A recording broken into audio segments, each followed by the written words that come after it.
Hello everyone. आज है 26 जुलाई और आज की इस क्लास में हम डिस्कस करेंगे 26 जुलाई से बनने वाले करंट अफेयर के सभी इंपॉर्टेंट क्वेश्चंस। प्रीवियस क्लास में हमने देखा था कि अभी हाल ही में भारत ने सहकारी क्षेत्र में दुनिया की सबसे बड़ी अनाज भंडारण योजना की शुरुआत करी है। अभी हाल ही में मलेशिया ने भारत को अपना सबसे बड़ा पाम ऑयल बीज आयातक घोषित किया है। हाल ही में जोग्रोफेटस मैथवी नाम की तितली की नई प्रजाति केरला में पाई गई है। झारखंड में भारत की पहली खनन यानी कि माइनिंग टूरिज्म प्रोजेक्ट की शुरुआत की जानी है। बेस्ट मैजिक क्रिएटर अवार्ड जीतने वाली पहली भारतीय सुहानी शाह बनी है। इंटरनेशनल चेस फेडरेशन के फाइनल में पहुंची हुई है दिव्या देशमुख। इनका मुकाबला होना है कोनेरू हम्पी के साथ में। और भारतीय तटरक्षक बल में शामिल नया जो प्रदूषण नियंत्रण पोत है, इसका नाम है समुद्र प्रचेत। भारत द्वारा विकसित एक नई स्वदेशी मलेरिया वैक्सीन का नाम है एडफाल क्विक्स। कौन सा देश है जो कि सबसे पहले आयु सत्यापन ऐप का परीक्षण करेगा? तो ये है फ्रांस। आर्टिकल नंबर 67 ए हमने देखा था, जिसके तहत उपराष्ट्रपति जगदीप धनखड़ ने अपने पद से इस्तीफा दिया। जुलाई 2025 में अशोक स्तंभ की प्रतिकृति का अनावरण किया गया है श्रीलंका में। भारत में आयकर दिवस मनाया गया 24 जुलाई को। आईयूसीएन विश्व संरक्षण कांग्रेस 2025 का आयोजन अबू धाबी में होना है। और अभी हाल ही में रशिया में हुए प्लेन क्रैश में 49 यात्रियों की मौत हो गई। तो ये सभी क्वेश्चंस हमने देखे प्रीवियस क्लास में। शुरू करते हैं आज का हमारा पहला सवाल। सवाल है, फिलिस्तीन को एक स्वतंत्र राष्ट्र के रूप में मान्यता देने वाला जो पहला G7 कंट्री बना है, ये कौन बनने जा रहा है? तो ये बनने जा रहा है फ्रांस। ऑप्शन नंबर बी इसका राइट आंसर है। तो फ्रांस ने सितंबर 2025 में ऑफिशियली तौर पर फिलिस्तीन यानी कि आप पैलेस्टाइन भी कह सकते हैं, इसे एक स्वतंत्र राष्ट्र के रूप में मान्यता देने की घोषणा कर दी है। ये फैसला फ्रांस को ऐसा करने वाला पहला G7 कंट्री बना देता है। और ये निर्णय ऐसे समय में आया है जब गाजा में हिंसा लगातार जारी है और क्षेत्रीय शांति को लेकर के चिंताएं हैं जो कि गहराती जा रही हैं। जिस पैलेस्टाइन की मैं बात कर रही हूँ, पहले आप देख लीजिए, दुनिया के नक्शे से ही गायब है। मतलब कि ये इंडिया का मैप। यहाँ पर अरेबियन सी होते हुए यहाँ बाबे मंडल क्रॉस किए, ये आपका आ गया रेड सी यानी कि लाल सागर। ये आपका आ गया स्वेज कैनाल। स्वेज कैनाल की लोकेशन है। और यहीं पर आप देखेंगे ना तो इज़राइल है। इज़राइल और पैलेस्टाइन के बीच ही विवाद है पूरा। ये आप इज़राइल देख पा रहे हैं। और ये दुनिया के नक्शे से गायब देश आपको दिखाई देगा। ये आपको पैलेस्टाइन देखने को मिल रहा है। ठीक है। इज़राइल और पैलेस्टाइन की बिल्कुल भी नहीं बनती। इसी इज़राइल और पैलेस्टाइन के बीच जो विवाद था, इस बीच हिंसा के माहौल के बीच यहाँ से भारतीयों को निकालने के लिए ऑपरेशन अजय चलाया गया था। ठीक है। यहाँ पर आप गोलन हाइट्स की लोकेशन देख पा रहे हैं, जिसे लेकर के सीरिया और इज़राइल के बीच में विवाद है। ठीक है। यदि आपसे पूछा जाए कि डेड सी किन दो देशों के बीच में है, ये मृत सागर, तो ये जॉर्डन और यहाँ पर इज़राइल देख पा रहे हैं, इसके बीच में है। यदि मैं बात करूं अदर ऑप्शन की, इसके पहले फ्रांस के बारे में ही देख लेते हैं। एक स्लाइड मैंने ऐड करी है। फ्रांस की capital Paris, currency euro, president Emmanuel Macron और प्राइम मिनिस्टर हो जाएंगे Francois Bayrou. Last year Olympic खेलों की मेजबानी फ्रांस ने की। अबॉर्शन को लीगल करने वाला पहला ये देश है। कल हमने देखा कि सबसे पहले आयु सत्यापन ऐप का परीक्षण किया फ्रांस ने। व्हाइट हाइड्रोजन की खोज यहाँ की गई। कोलकाता इंटरनेशनल फिल्म फेस्टिवल का 30वां एडिशन जो शुरू हुआ, इसमें थीम कंट्री फ्रांस थी। 10 से 11 फरवरी तक फ्रांस में आर्टिफिशियल इंटेलिजेंस एक्शन शिखर सम्मेलन का आयोजन किया गया। फ्रांस और उसके प्रशांत क्षेत्र जो न्यू कैलेडोनिया है, इसके बीच में नए समझौते को लेकर के रिसेंटली घोषणा की गई है। कनाडा से क्या रिलेट कर सकते हैं? G7 समिट कनाडा ने होस्ट करी 2025 की। भारत की तरफ से प्राइम मिनिस्टर नरेंद्र मोदी जी ने पार्टिसिपेट किया। हालांकि भारत G7 का मेंबर नहीं है। ब्रिटेन से रिलेट करेंगे तो अब से 2 दिन पहले भारत ब्रिटेन के बीच फ्री ट्रेड एग्रीमेंट हुआ है। रशिया से रिलेट करेंगे, वैसे तो बहुत सारे फैक्ट है रिलेट करने के लिए। AK-203 असॉल्ट राइफल को लेकर के भारत रशिया के बीच समझौता है। और भारत में ये जो AK-203 असॉल्ट राइफल बन रही है ना, ये अमेठी फैक्ट्री में बन रही है। ये भी आप लोगों को रिलेट कर लेना। कल की क्लास में हमने रशिया में जो विमान हादसा हुआ ये देखा, जिसमें कि 49 यात्रियों की मौत हुई। चलते हैं अगले सवाल की तरफ। ग्लोबल फाइनेंस मैगजीन द्वारा किस बैंक को 2025 का विश्व का सर्वश्रेष्ठ उपभोक्ता बैंक यानी कि बेस्ट कंज्यूमर बैंक घोषित किया गया है 2025 का? तो ग्लोबल फाइनेंस मैगजीन के द्वारा जो भारत का सबसे बड़ा कमर्शियल बैंक है एसबीआई, एसबीआई को सबसे बड़ा सर्वश्रेष्ठ उपभोक्ता बैंक घोषित कर दिया गया है। यदि बात की जाए एसबीआई की फॉर्मेशन ईयर है 1 जुलाई 1955, मुंबई महाराष्ट्र में हेडक्वार्टर है। सीएस सेट्टी इसके अध्यक्ष हैं। और यदि बात की जाए कि इसके ब्रांड एम्बेसडर कौन है, तो ये हो जाएंगे महेंद्र सिंह धोनी। यदि बात की जाए एचडीएफसी बैंक की, तो अभी हमने रिसेंटली देखा था कि जो शशिधर जगदीशन है, ये फाइनेंशियल ईयर 2024-25 में भारत में सबसे अधिक वेतन पाने वाले बैंकर बने हैं। तो ये एचडीएफसी बैंक से ही संबंधित है। आईसीआईसीआई बैंक का जो फॉर्मेशन ईयर है, ये है, देखिए फॉर्मेशन ईयर से इंपॉर्टेंट है इसका हेडक्वार्टर मुंबई महाराष्ट्र में हेडक्वार्टर है, लेकिन इसका जो रजिस्टर्ड ऑफिस है ना, ये वडोदरा गुजरात में है। वैसे इसकी भी जो स्थापना है 1955 में की गई थी जनवरी में। और एलआईसी की यदि बात की जाए, तो इसका भी हेडक्वार्टर मुंबई महाराष्ट्र में है। ठीक है। बीमा सखी योजना रिसेंटली किसने शुरू करी है, तो ये आप एलआईसी से ही रिलेट कर सकते हैं। आगे चलते हैं। हाल ही में जारी हेनले पासपोर्ट इंडेक्स 2025 में भारत को कौन से स्थान पर रखा गया। अब आप देखिए कि इस समय मैं आप लोगों के कम से कम 13 टू 14 क्वेश्चंस डिस्कस कर रही हूँ। ऐसे में कुछ इंपॉर्टेंट क्वेश्चन यदि रह जाते हैं, तो मैं बाद में कवर कर ही देती हूँ। भारत अपनी रैंकिंग में सुधार के साथ अभी 77 प्लेस पर आया है। हेनले पासपोर्ट इंडेक्स में अभी हम भारत की रैंकिंग 85 पढ़ रहे थे, तो ये बढ़ करके 77 हुई है। घटी नहीं है, बढ़ी ही है, यानी कि और अच्छे पोजीशन पर आया है।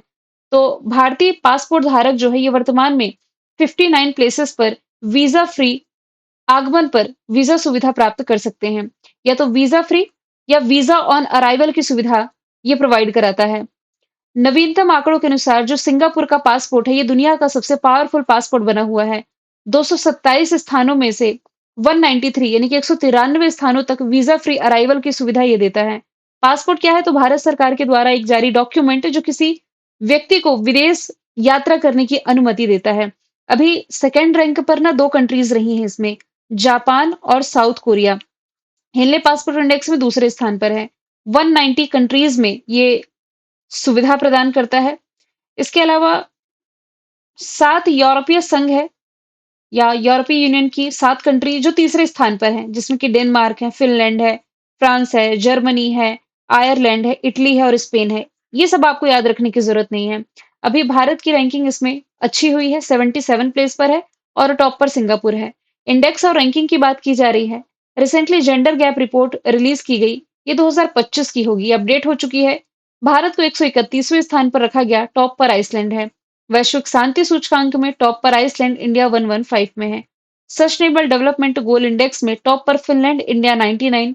ऊर्जा संक्रमण सूचकांक 2025 में टॉप पर स्वीडन, इंडिया 71 में। जलवायु परिवर्तन प्रदर्शन सूचकांक में टॉप पर डेनमार्क, भारत 10वें स्थान पर है। हैप्पीनेस इंडेक्स में टॉप पर फिनलैंड, इंडिया 118 में है। वैश्विक आतंकवाद सूचकांक में टॉप पर बुर्किना फासो और इंडिया 14 प्लेस पर है। प्रेस फ्रीडम इंडेक्स 2025 में टॉप पर नॉर्वे, इंडिया 151 पर है। करप्शन इंडेक्स में टॉप पर डेनमार्क, इंडिया 96 है। लॉजिस्टिक परफॉर्मेंस इंडेक्स में 2024 वाले में टॉप पर सिंगापुर था, इंडिया 38 में है। और हंगर इंडेक्स में भारत 105वें स्थान पर रहा है। वर्ल्ड बैंक द्वारा जुलाई 2025 में जो रिपोर्ट रिलीज किए गए, इसके अनुसार भारत 2025 के लिए चौथा सबसे समान यानी कि समानता वाले देशों के रूप में इसे घोषित किया गया था। सवाल चौथा है, किस स्थान में भारत का पहला पूरी तरीके से स्वदेशी 50 किलोवाट का भूतापी संयंत्र स्थापित किया जाना है? तो ये किया जाना है पूर्वोत्तर भारत के राज्य अरुणाचल प्रदेश में। पूरी तरीके से ये स्वदेशी होगा। तो भारत का पहला 50 किलोवाट का भूतापी विद्युत संयंत्र, जो कि पूरी तरीके से स्वदेशी तकनीक का उपयोग करेगा, अरुणाचल प्रदेश के तवांग जिले में स्थापित किया जाएगा। और ये जो प्लांट है, ये पृथ्वी के आंतरिक ऊर्जा का उपयोग करके 68 डिग्री सेल्सियस के निम्न तापमान में बिजली का उत्पादन कर सकेगा। अरुणाचल प्रदेश की राजधानी ईटानगर, मुख्यमंत्री पेमा खांडू, राज्यपाल केटी पर नायक है। अरुणाचल प्रदेश ने अभी हाल ही में 2025 से 35 के दशक को जल विद्युत दशक घोषित किया है। संयुक्त सैन्य अभ्यास पूर्वी प्रहार का आयोजन यहाँ किया गया। नेचुफू सुरंग का उद्घाटन किया गया। चर्चे में रहा राज्य का पहला ग्रीनफील्ड डोनी पोलो एयरपोर्ट, आप यहीं रिलेट करेंगे। नवे क्रम का पक्के पागा हॉर्नबिल फेस्टिवल, 100% घरेलू नल जल कनेक्शन प्रोवाइड कराने वाला पूर्वोत्तर भारत का ये पहला राज्य है। कई पन्ने और अरुणाचल प्रदेश का 26वां जिला बना। अरुणाचल प्रदेश के तवांग में एक चोटी का नाम दलाई लामा के नाम पर रखा गया, जिस पर चाइना ने नाराजगी जताई। पंकज त्रिपाठी अरुणाचल प्रदेश थिएटर फेस्टिवल के राजदूत बनाए गए। और मार्च के महीने में तीनों सेनाओं का संयुक्त अभ्यास प्रचंड प्रहार का समापन अरुणाचल प्रदेश में ही किया गया।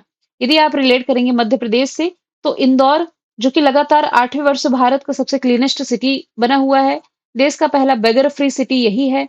और इसके अलावा पहला पब्लिक प्राइवेट पार्टनरशिप मॉडल पर आधारित ग्रीन वेस्ट प्रोसेसिंग प्लांट यही बनने जा रहा है। बिहार से रिलेट करेंगे तो बापू टावर रिलेट कर सकते हैं। 6 मंजिला तांबे से बना ये टावर असम के जोगीघोपा में देश का पहला मल्टी मॉडल लॉजिस्टिक पार्क बनने जा रहा है। सवाल नंबर 5वां है। इसके पहले भारत के पहले राज्यों का हम एक बार रिवीजन कर लेते हैं। भारत का पहला हॉर्नबिल संरक्षण केंद्र तमिलनाडु में बनेगा। बिहार ऐसा पहला राज्य बना जहां सभी मतदान केंद्रों पर 1200 से कम मतदाता रहे। पशुपालन और मुर्गी पालन को कृषि का दर्जा दिया गया। और क्रूज भारत मिशन में शामिल होने वाला पहला राज्य गुजरात है। जहाजों के लिए समर्पित नीति पेश करने वाला पहला राज्य महाराष्ट्र। गाय को राजमाता की उपाधि देने वाला भी पहला राज्य, और भारत की पहली आई यूनिवर्सिटी भी महाराष्ट्र आपको रिलेट करना है। खुद का ओटीटी प्लेटफॉर्म लॉन्च करने वाला पहला राज्य, पहला पूर्ण डिजिटल साक्षर राज्य और वरिष्ठ नागरिक आयोग स्थापित करने वाला राज्य, तीनों का आंसर केरला है। राज्य की विधानसभा में अनुवाद प्रणाली लागू करना, देश की पहली वाटर यूनिवर्सिटी, दोनों का आंसर उत्तर प्रदेश है। जैविक खेती लागू करने वाला पहला राज्य सिक्किम है। मृत्यु का अधिकार लागू करने वाला पहला राज्य कर्नाटका है। गौ अभ्यारण्य स्थापित करने वाला पहला राज्य मध्य प्रदेश। विधानसभा में सांकेतिक भाषा लागू करने वाला राज्य पंजाब है। ड्रोन पॉलिसी लागू करने वाला पहला राज्य हिमाचल। राशन के लिए फेस आईडी का उपयोग करने वाला भी पहला राज्य हिमाचल है। यूसीसी लागू करने वाला पहला राज्य उत्तराखंड है। अनुसूचित जाति के आरक्षण में वर्गीकरण लागू करने वाला पहला राज्य तेलंगाना। राज्य का पहला तितली अभ्यारण्य केरल में, और पहला लकड़ी का गुरुद्वारा पंजाब में बना। अगला सवाल है, किस देश का वायुसेना का प्रशिक्षण लड़ाकू विमान उड़ान भरने के तुरंत बाद ही एक स्कूल की इमारत से टकरा गया? तो ये न्यूज हमने देखी बांग्लादेश की। आए दिन हम प्लेन क्रैश की न्यूज देख रहे हैं। अभी हमने रशिया की देखी। अभी लास्ट मंथ हमने देखी थी भारत के अहमदाबाद प्लेन क्रैश की। तो अभी हम देख रहे हैं बांग्लादेश की न्यूज, जहां पर वायुसेना का एक लड़ाकू विमान है, नियमित प्रशिक्षण मिशन पर राजधानी ढाका में एक कॉलेज और स्कूल परिसर में दुर्घटनाग्रस्त हो गया।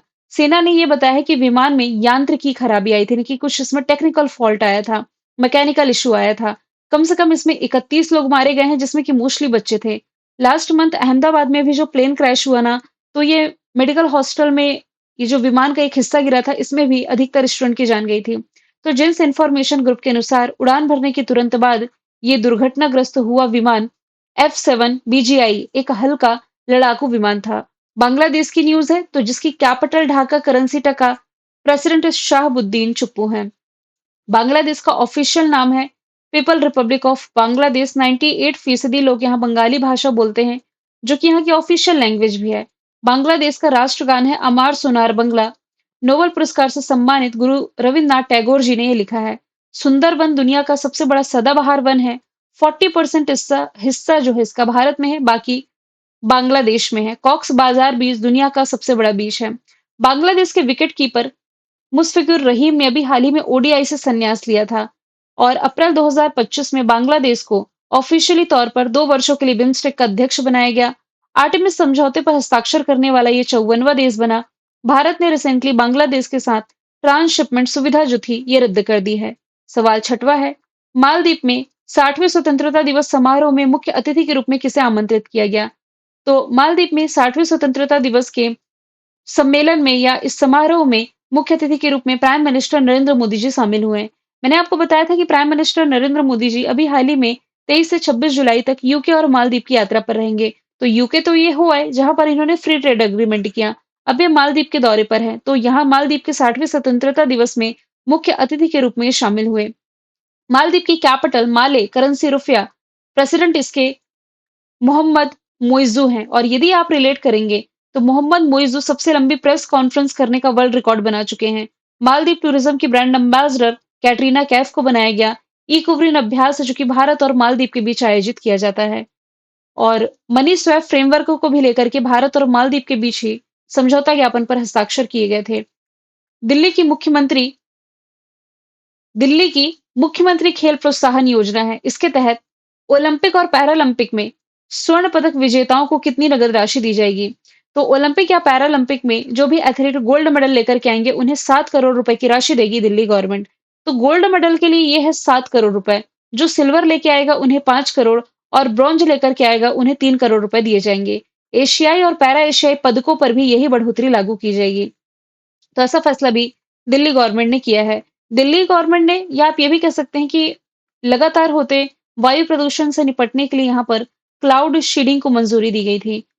रेखा गुप्ता, ये भारतीय जनता पार्टी से बिलोंग करती हैं, दिल्ली की नई मुख्यमंत्री बनी है ना?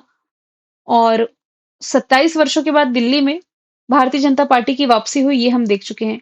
बेसिक फैक्ट यदि स्टैटिक के रिलेट करेंगे ना, तो इंडिया गेट आप दिल्ली में पढ़ते हैं, जबकि गेटवे ऑफ इंडिया जो पढ़ते हैं, ये आपका मुंबई में है। तो इसमें आप कंफ्यूज नहीं होइएगा।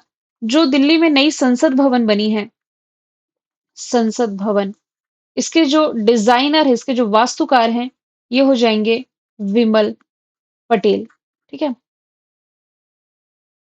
रायसीना डायलॉग जो है, ये दिल्ली ने ही होस्ट किया था। क्वाड समिट जो इस साल की होगी, ये भी दिल्ली ही होस्ट करेगा। राष्ट्रपति भवन जो है, ये रायसीना की पहाड़ियों पर है। राष्ट्रपति भवन।